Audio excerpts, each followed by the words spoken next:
So this is part 3. We're going to be cleaning the bolt and prepping it and putting it on the jeweling fixture so that we can actually jewel the bolt. So let's get to it.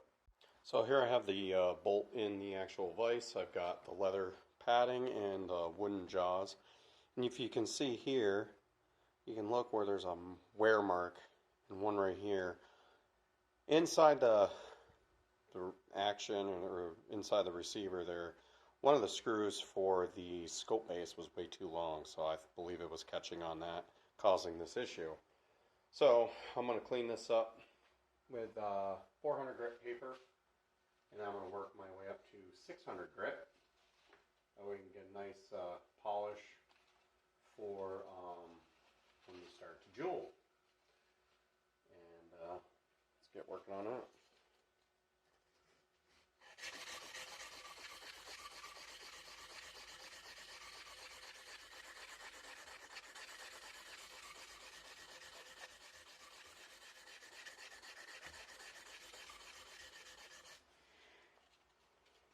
See here, some scratches. I'll take some of those out just a little bit. Not going to take a lot out, but I really don't like that scarring right there. So I'm going to flip this over, and I will repeat this the other side. The leather, I'm just going to take that out for now. I'm going to angle this. And that clicking is just the wood.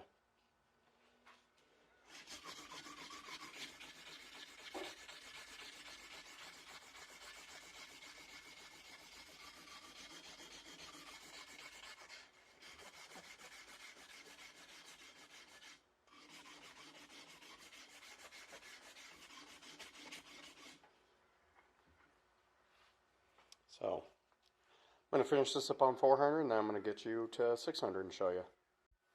Okay, so here I'm working on 600.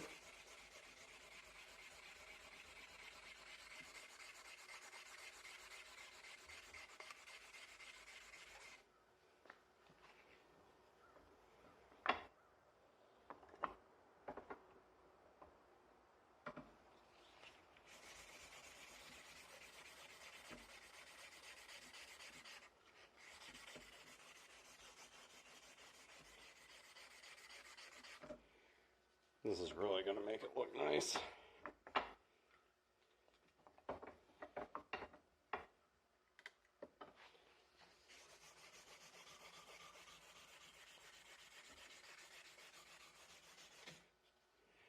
Bring that in a little bit more, tighten it down.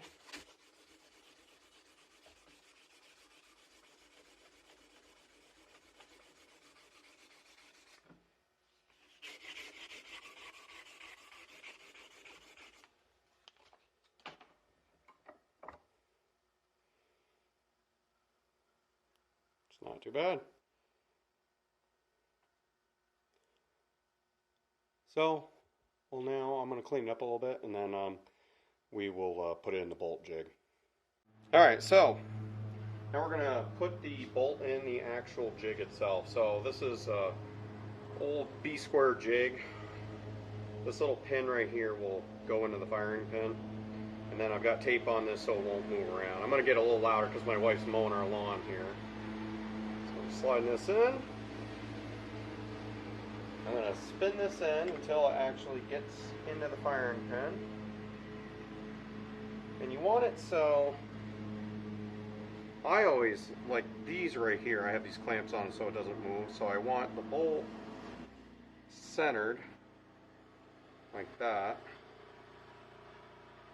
And it's going to wiggle because I have to set it up. And I'm going to set this tight.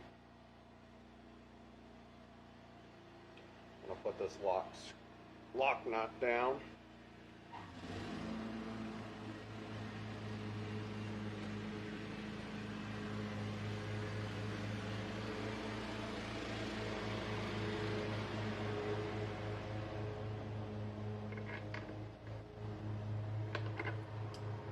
Now what I want to do is I want to make sure that this thing doesn't move. I want to make sure that it comes down straight on top of it.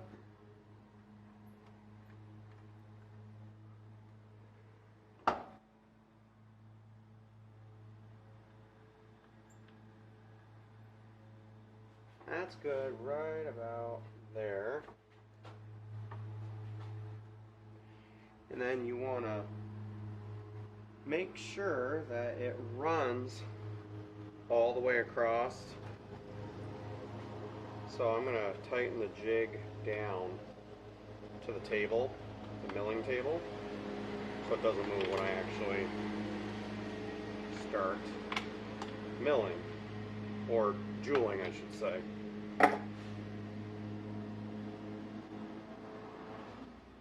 And that's looking good there. I can go and move it up a little bit. And that looks pretty straight all the way across. So that's going to be that. So when we're running the jig, when we set this up, we're going to be running at 320 RPMs. And you only have to depress it for 3 seconds. This is the bolt drilling fixture that I have here. This is made by New England Custom Guns in Claremont, New Hampshire. Problem is, these are a rubber like pad. They normally make an abrasive rod itself that goes into one of these. But with this, you have to use like a lapping compound. I use valve grinding paste, which you can get at any local hardware store. And I use the coarse grade itself. This stuff I got from Fisher Auto Parts in Johnson here in Vermont. But yeah, I use this and it works awesome. So I'm going to leave that out.